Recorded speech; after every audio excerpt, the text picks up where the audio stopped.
بہت حساس اور باخبر اور فکر مند ہو کر اس دور میں زندگی گزارنے کی ضرورت ہے۔ خاص طور سے اس ملک میں بسنے والے مسلمانوں کے لیے اپنے وجود کو برقرار رکھنے کے واسطے، اپنی اسلامی تہذیب، تمدن و تشخص کو برقرار رکھنے کے لیے اب بیدار ہو کر زندگی گزارنی ہوگی۔ اگر سو جائیں گے اور غفلت کا شکار ہوں گے تو دشمن آسانی کے ساتھ ہمارا شکار کر کے چلا جائے گا اور ہم دیکھتے رہیں گے۔ اب تک ہم اپنی ذمہ داریوں سے غافل ہی رہے ہیں مجموعی طور پر۔ اس حساسیت کا مظاہرہ قوم کی طرف سے نہیں ہوا ہے جو ہونا چاہیے، اور ہماری اسی غفلت کا فائدہ دشمن اٹھا رہا ہے اور پے در پہ وہ کامیابیاں حاصل کرتا چلا ہے۔ آپ جانتے ہیں کہ یہ ایک جمہوری ملک ہے، اور جمہوری ملک میں ووٹ سب سے بڑی طاقت ہوتی ہے۔ اسی کے بل پر حکومتیں بنتی ہیں اور اسی کے بل پر حکومتیں گرتی ہیں۔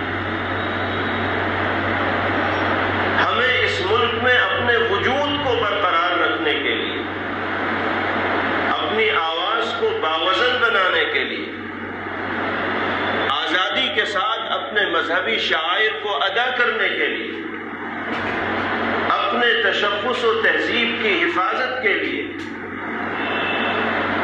ووٹ کا صحیح طور پر استعمال کرنا ہوگا، اور ووٹ کی طاقت کو متحد کرنا ہوگا، یکجا کرنا ہوگا۔ ہماری کمزوری یہ ہے کہ ہم ووٹ بنانے کو کوئی اہمیت نہیں دیتے اور اس کی قدر و منزلت نہیں سمجھتے ایک جمہوری ملک کے اندر کیا ہونی چاہیے۔ ایک بڑی تعداد ہمارے بھائیوں اور بہنوں کی ایسی ہے جن کے نام ووٹنگ لسٹ کے اندر ہے ہی نہیں، اور ان کو اس سے کوئی دلچسپی بھی نہیں، نام ہو یا نہ ہو۔ الیکشن آتا ہے، گزر جاتا ہے، کتنے ایسے ہوں گے جنہوں نے اب تک زندگی میں ووٹ ہی نہ دیا ہوگا، جاتے ہی نہیں وہ ووٹ دینے کے لیے۔ جب ووٹ دینے میں دلچسپی نہیں تو بنوانے میں کیا خاص دلچسپی ہوگی؟ جس کو دینے میں دلچسپی ہو وہی بنوانے میں دلچسپی رکھے، اور جس کو دینے کی فکر نہیں وہ بنوانے کی کیا فکر کرے؟ تو سب سے پہلی کوشش ہمیں یہ کرنی ہے کہ ہماری قوم کا، ہمارے سماج کا اور طبقے کا کوئی 18 سالہ بچہ اور بچی ایسا نہ رہ جائے جس کا نام ووٹنگ لسٹ کے اندر نہ ہو۔ اور یہ کام آنے والے 1-1.5 مہینے کے اندر ہی ہمیں کر لینا ہے۔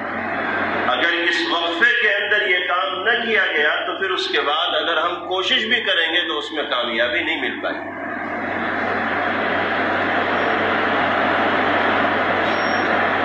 دشمن کے اقدامات کا جواب دینے کے لیے،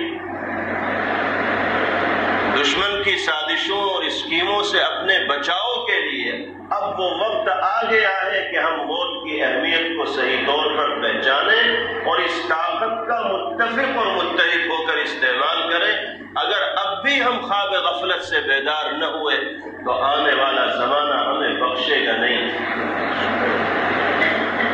اور شاعر کا وہ شعر صادق آئے گا کہ لمحوں نے خطا کی تھی، صدیوں نے سزا پائی۔ چند لمحات کی غلطی ہماری طرف سے ہوگی اور اس کی سزا آنے والی نسلوں کو بھگتنی پڑے گی۔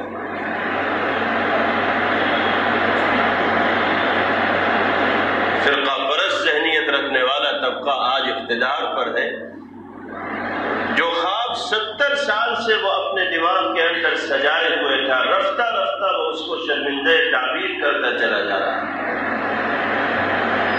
پہلی مرتبہ ملک میں اتنی بڑی طاقت اس کو حاصل ہوئی ہے، اور ابھی اس کا خواب اس سے زیادہ طاقت حاصل کرنے کا ہے، اور کچھ منصوبے، کچھ پلاننگ ان کی وہ ہیں کہ جو اس طاقت کو حاصل کرنے کے بعد ہی ان کو مل پائیں گی۔ ابھی اس منصوبے کو وہ پائے تکمیل تک نہیں پہنچا پا رہے ہیں، اور آنے والے الیکشن میں اگر ان کو آج سے زیادہ طاقت مل گئی تو پھر وہ اس منصوبے کو آسانی کے ساتھ پورا کر دیں۔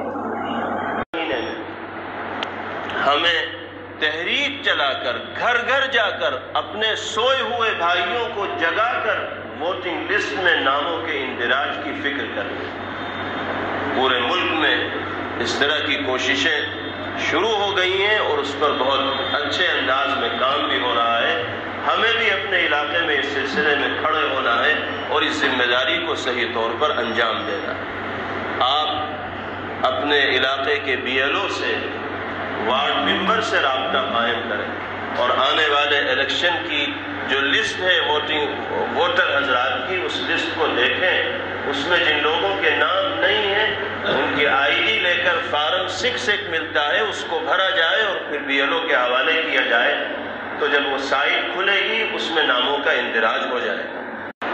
مسجد وار اس کام کو تقسیم کیا جائے، اپنی دینی ذمہ داری سمجھتے ہوئے اس کام کو انجام دیا جائے۔ خاص طور پر دعوت و تبلیغ سے منسلک ہمارے جو احباب ہیں ان کو مسجد کے اطراف کے حالات سے واقفیت ہوتی ہے، گھر کے افراد کتنے ہیں ان سے واقفیت ہوتی ہے۔ یہ حضرات اپنے روزانہ کے مشوروں میں اس کام کو شامل کریں اور جس طرح نماز کی دعوت کے لیے گھر گھر جاتے ہیں، اسی طرح ووٹ بنانے کی دعوت کو بھی چلایا جائے۔ وقت آئے تو ہر طرح کے تعلقات کو بالائے طاق رکھ کر، برادری کے دباؤ کو کنارے رکھ کر، پارٹیوں کے دباؤ کو کنارے رکھ کر، صرف اور صرف قوم اور ملت کے مفاد کو پیش نظر رکھتے ہوئے اس نمائندے کا انتخاب کیا جائے جو فرقہ پرست ذہنیت رکھنے والی طاقتوں کو زیر کر سکتے ہیں، شکست دے سکتے ہیں۔ منمانی ہم نے بہت کر لی اور اس کے نتیجے بھی ہم نے دیکھ لی۔ سب کچھ جاننے بوجھنے کے باوجود ہم نے اپنے ووٹ کو کھائی کے اندر ڈالا ہے، گڑھے کے اندر ڈالا ہے، یہ دیکھتے ہوئے کہ کچھ حاصل ہونے والا نہیں، پھر بھی برادری کے دباؤ میں، پارٹی کے دباؤ میں، تعلقات کے دباؤ میں آ کر ہم نے وہ کیا ہے جو ہمارا جی چاہ رہا ہے۔ مجھے معاف کیجیے گا اگر آنے والے الیکشن میں بھی وہی صورتحال نہیں جو اب تک رہی ہے، تو پھر وہ حشر ہوگا کہ جس کو الفاظ میں آج نہیں بیان کیا جا سکتا، زمانہ خود بتا دے گا۔ اس لیے اب کڑوا گھونٹ پی کر متفق ہو کر کوئی فیصلہ کرنا پڑے گا۔ ناراضگیوں کو بھی شاید مول لینا پڑے، اس عظیم قدم کو اٹھانے کے لیے تو ناراضگیوں کو بھی مول لیا جائے۔